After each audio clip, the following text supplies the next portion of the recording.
is a story all about how I got in the rental business.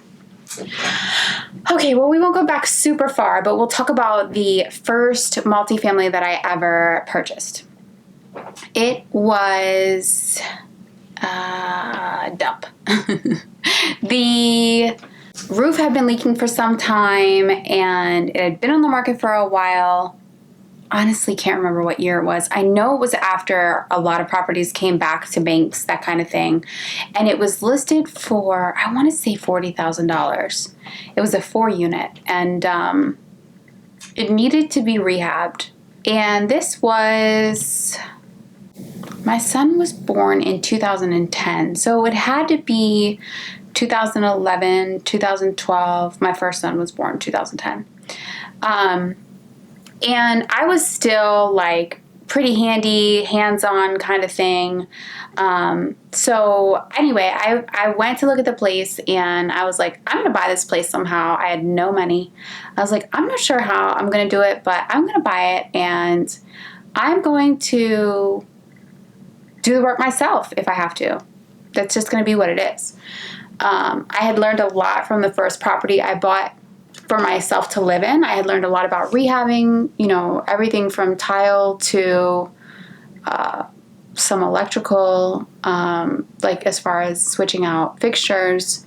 And I built my cabinets in my first house. This was before it was even cool. Like, there was no YouTube yet, not to date myself, but there was no YouTube yet really going. I really probably should have recorded more of it and put it on YouTube, to be honest with you.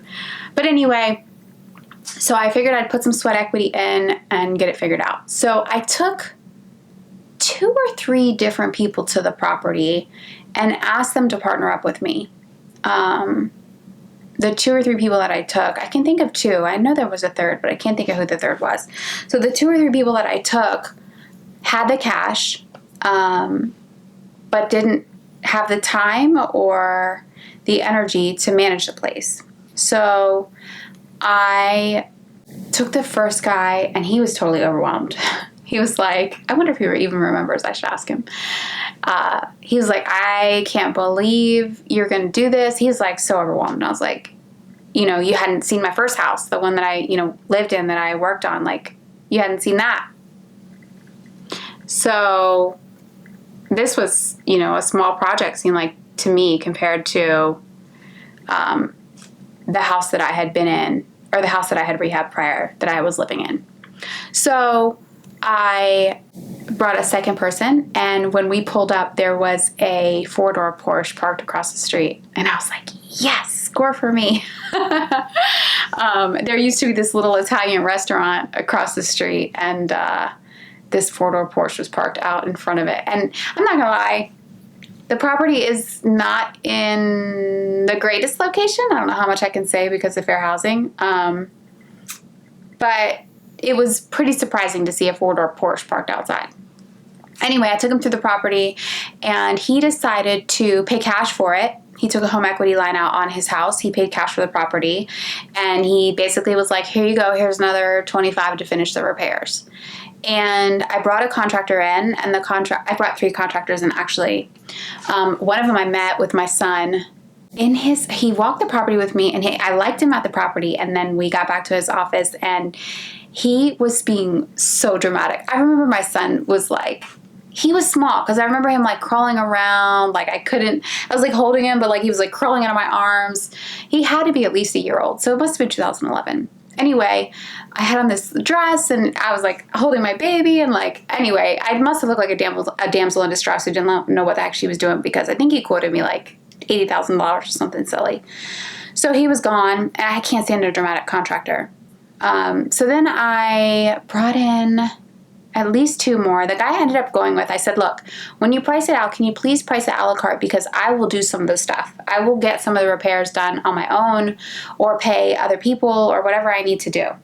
So he priced it out, and I pulled out quite a few of the things, because like he had on there, put in a new toilet for like $600, and I was like, that's just silly. A toilet's $100. So I pulled off like the toilets, and then, like I said, the roof had been leaking for some time. So the whole top portion of the wall had gotten like mucky from being wet. The leak had been since repaired, but the wall was just like, if I'm not mistaken, it was plaster. So it was kind of like bubbly, that kind of thing. But I'm really good at plaster and drywall repair. More so plaster. Plaster is a specialized technique, and I got really good at it in my first house, was all plaster. And I just played and played and played until I figured it out. And it's really like an art and a science. But anyway, I'll never forget that day either. I showed up with a bucket to stand on of mud and a trowel and a mud thing that you put the mud in or whatever. And the contractor that I hired that did everything a la carte, his name's Alan, he and his friend were like, they couldn't believe I was about to, he never believed me that I was going to do any of this stuff myself. And I remember him being like, just standing there with his hands on his hips, like, yeah, right, what are you going to do? So I stood up on the bucket and I troweled it, and I promise you it looked beautiful when I got done. So I just thought it was funny because he just was giving me the hardest time about it.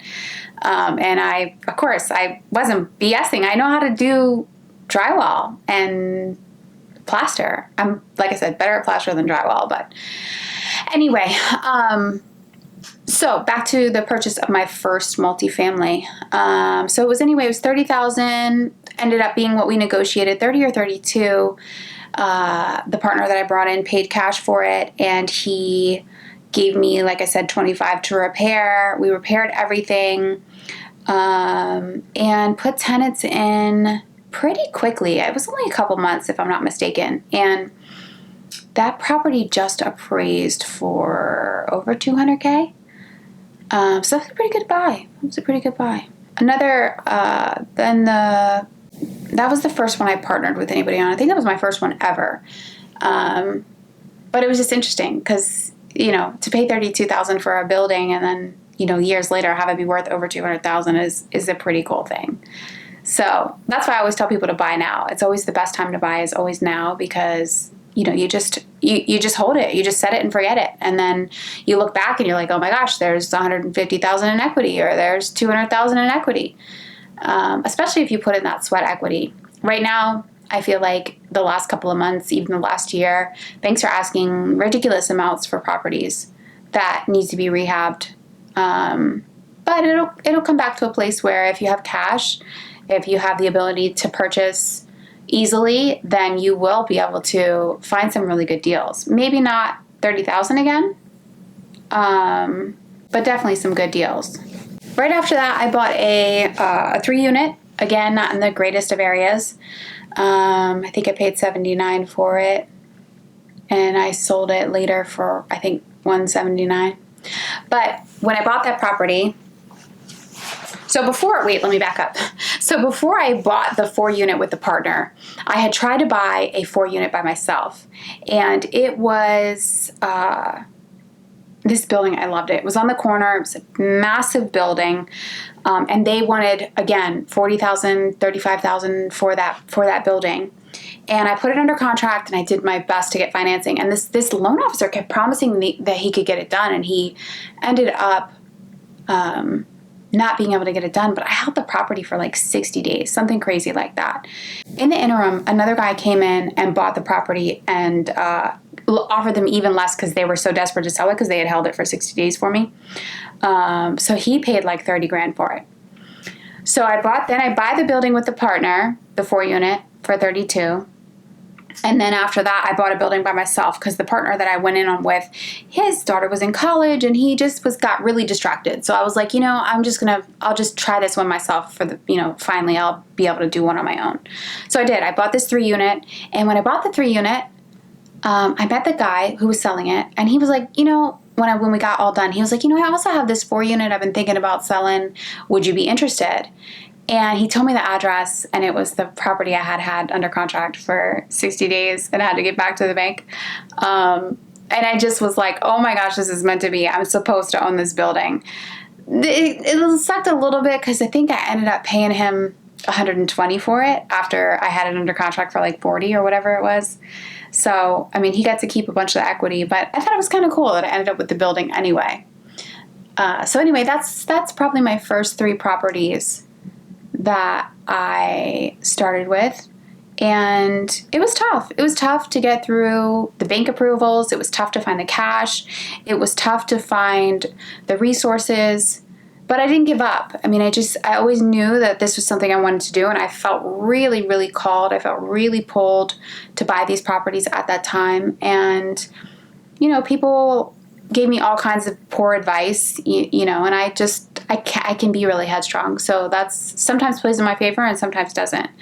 But people would say, oh, you don't want to be a landlord, or you better be good at repairs if you're going to be buying properties, or somebody's going to mess up your property, or, just people put a lot of their fears on you when you are trying to step into that space. So you have to be careful who you're talking to and whose energy you're picking up when you have an idea like that, because not everybody is cut out for this work. And I would say if it was easy, everybody would do it.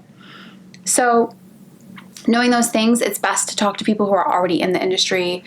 And also, I really am a big fan of people who are not dramatic when it comes to my work. So if you call an inspector that's dramatic, I wouldn't work with him. If you call a contractor and he's dramatic, I wouldn't work with him.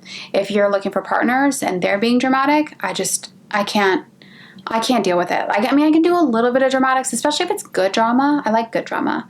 But if it's going to be every single thing is like, there's this negotiating term called dropping your pen, right? Do I have a pen? Where it's like you're trying to create drama. So if somebody says to you, like for instance, the contractor who quoted me really high, he did the dropping the pen. So we're in his office and he's like such a great guy and he does all this work and he knows how to do a rehab and he's going to save my day and the whole thing. Before he gives me the number, he's like, what are you thinking of spending? I was like 20 grand. And he's like, drops the pen. Like, just for dramatics. Like, it's a negotiation tactic on his part, basically, to be like, yeah, right.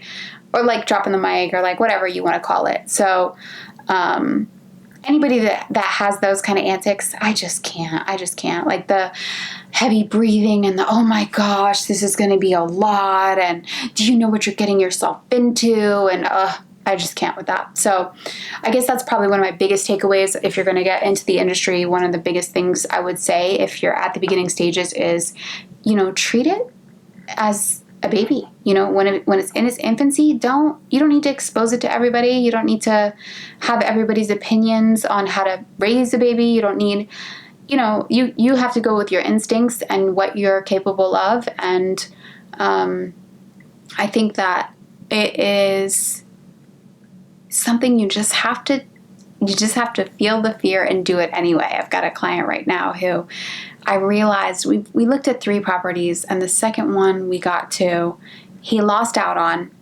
because he waited too long to write the offer. He wanted to go and look at it again, which is fine. I'm not a stickler for like, oh, you only see it once, that's it. I'm okay to go look again so you can process and come up with the information, but he waited too long and that property got sold before he was ready to write the offer. So I'm like, let's take it step by step.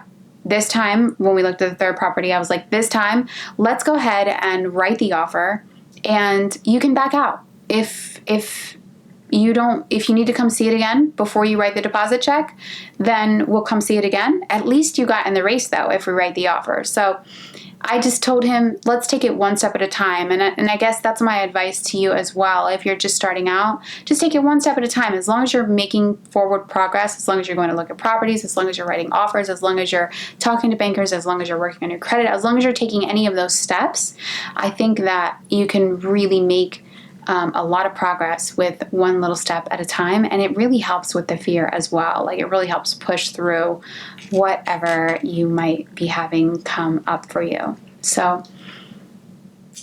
feel the fear and do it anyway. Thanks for listening today.